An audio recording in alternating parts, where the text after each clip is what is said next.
Wouldn't it be amazing to have a superpower like the Midas touch, where everything you touched turned to gold or chocolate or... Cheers! Well, amazingly enough, this superpower is at your fingertips. It's in all of our fingertips. It's the power of touch. Touch is the very first sense to develop. It's also the last sense to go when we pass on. That makes touch the most important of all the senses, hands down. No wonder the monkeys in Harry Harlow's attachment experiment chose snuggling with a cloth monkey over a wire one with food. Think about the word itself. When we call something touching, it's because it stirs up deep emotions, as if we are being physically and tenderly touched. In fact, all emotions are described with touchy-type words. Speaking of, how are you feeling today?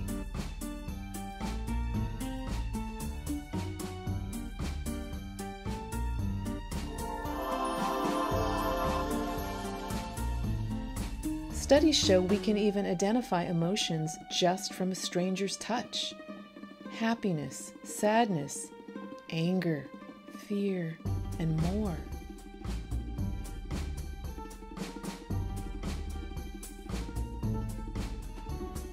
What's more, the person doing the touching also wins big.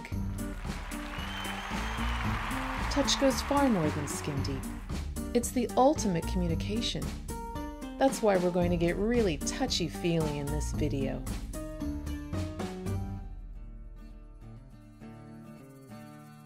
What is it that makes touch so all-important? Touch is what makes us feel safe.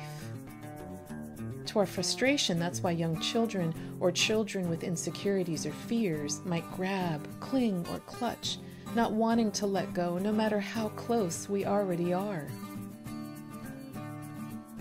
Or children with attachment hurts who missed out on early positive touch might do the opposite, nudging or pushing us away, rejecting our touch, which hurts our hearts and theirs too. In fact, the lack of positive touch in early childhood is devastating. It contributes to aggression, depression, self-harm, impaired social connections, and more. Let's throw in another monkey wrench. Harmful touch, including spanking, also has serious long-term negative consequences for kids, both now and later. Ouch.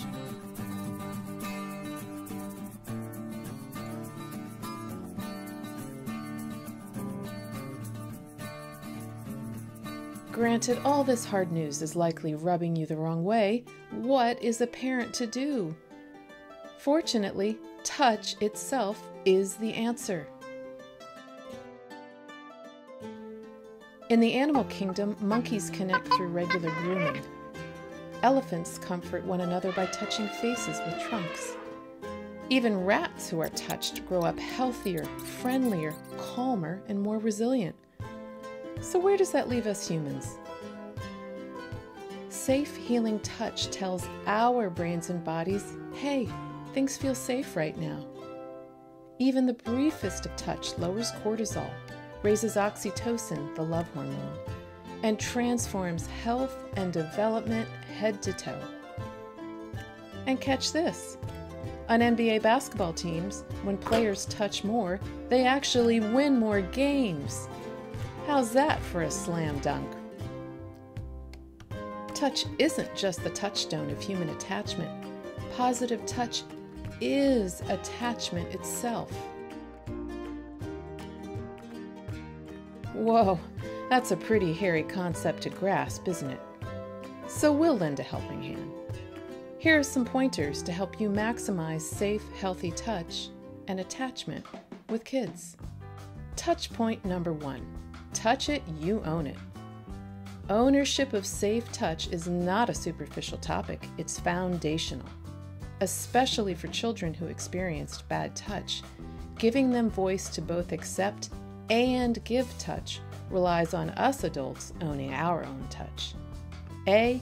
Ask permission to touch. B. Check in. And C. Seek out safe touch with your kids at all ages and stages, including teens. Touch point number 2. Touch and go.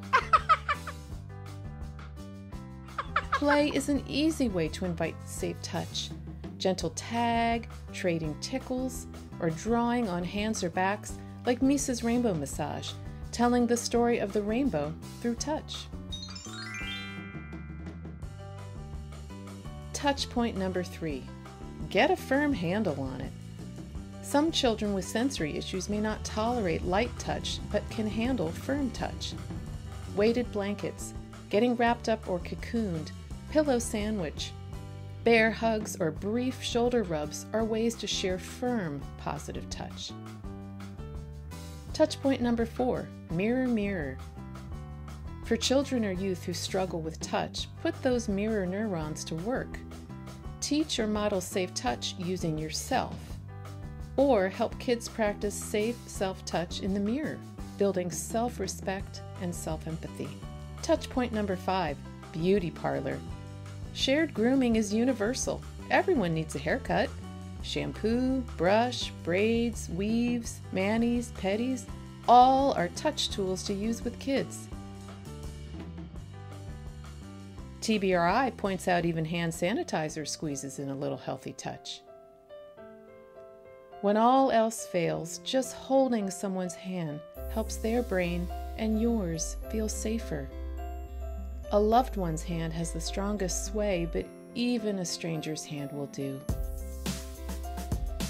In summary, what we feel outside, we feel inside. So when there are no words and all else feels lost, reach out. To your kids especially, with positive, playful, safe, self-owned, healing, beautiful touch. We know parenting can feel like a lot of pressure, but remember, you got this. You already have the magic touch. These pointers we've shared will just lend you an extra helping hand in a time of need. Get in touch with these resources. Dan Siegel at Mindsight Institute, Hands Are for Holding, Massage in Schools, Robyn Gobbel, the Touch Research Institute, and TBRI.